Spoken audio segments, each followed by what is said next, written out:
Here is everything we know from the Nightreign DLC announcement of the Forsaken Hollows. There will be two new playable characters, the Scholar and the Undertaker.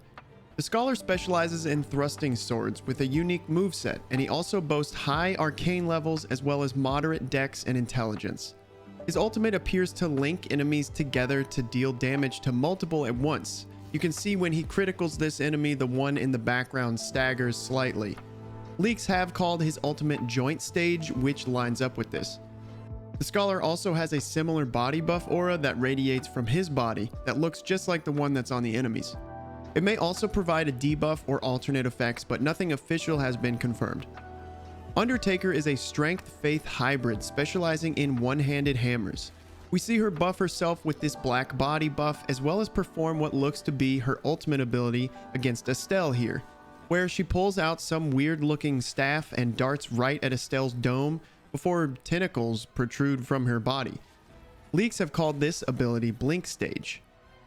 There will be a new shifting earth called the Great Hollow, which is described as strewn with exotic ruins and temples, sacred towers denoting the remains of an ancient people, and crystals that exude a cursed, life-draining miasma. Hopefully this life drain doesn't make it into a worse poison swamp.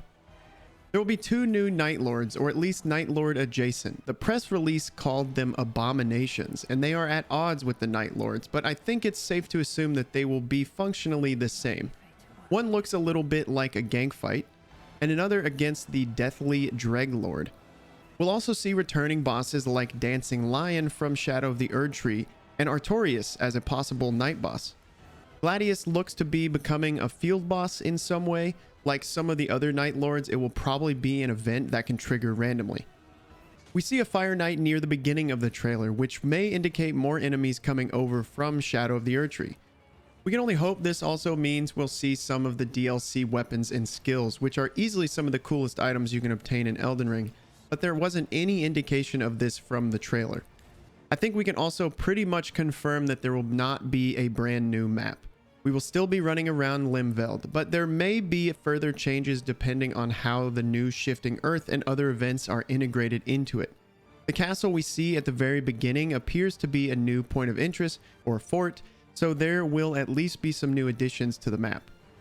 That's about all the official info I could dig up. There have been old leaks from a few months ago, but a lot can change before the DLC launches. While I wish we were getting a brand new map, it still has a lot of potential to bring some new life to the game. If you bounced off the base game, I wouldn't expect this to win you over, but if you're looking for some new Nightreign content to play, this will be our best hope.